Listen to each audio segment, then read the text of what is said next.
Me një fletë stili të jashtme, mund të ndryshoni pamjen e një faqeje internetit të tërë duke ndryshuar vetëm një skedar. Çdo faqe duhet të përfshijë një referencë për skedarin e fletës së stilit të jashtëm brenda elementit link, brenda seksionit Head. Një fletë stili e jashtme mund të shkruhet në çdo redaktues teksti dhe duhet të ruhet me një prapashtesë .css. Skedari i jashtëm .css nuk duhet të përmbajë asnjë etiketë tjetër të një gjuhë tjetër. Ja se si duket skedari im stili im .css.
Një fletë stili e brendshme mund të përdoret nëse një faqe e vetme HTML ka një stil unik.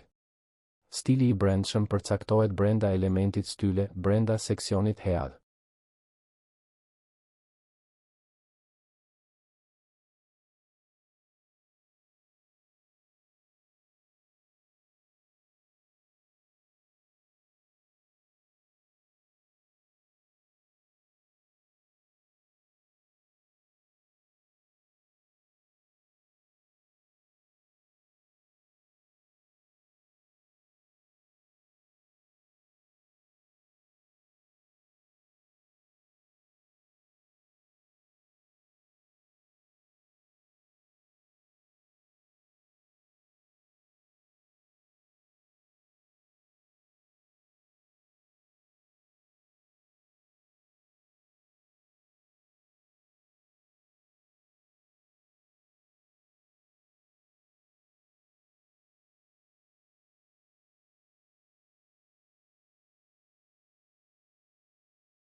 Një fletë stili e brendshme mund të përdoret nëse një faqe e vetme HTML ka një stil unik.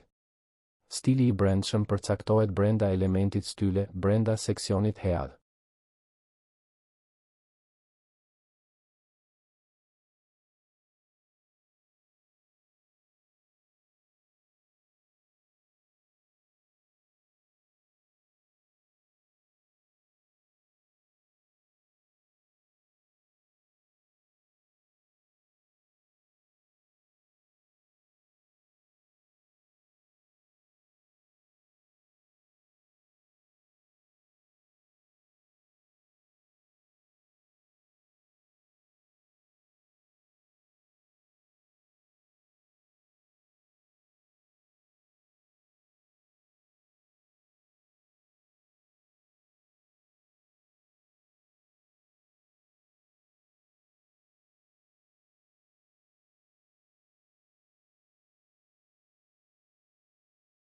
Nëse disa veti janë përcaktuar për të njëjtin selektor element në fletë stili të ndryshme, do të përdoret vlera nga fleta e stilit e lexuar së fundmi.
Çfarë stili do të përdoret kur ka më shumë se një stil të specifikuar për një element HTML?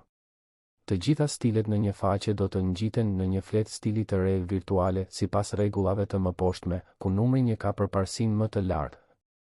1. Stili i brendshëm brenda një elementi HTML. 2. Fletët e stilit të jashtëm dhe të brendshëm në seksionin e kokës. 3. Parazgjedhja e shfletuesit. Pra, një stil i brendshëm ka përparësinë më të lartë dhe do të mbivendosë stilet e jashtme dhe të brendshme dhe parazgjedhjet e shfletuesit.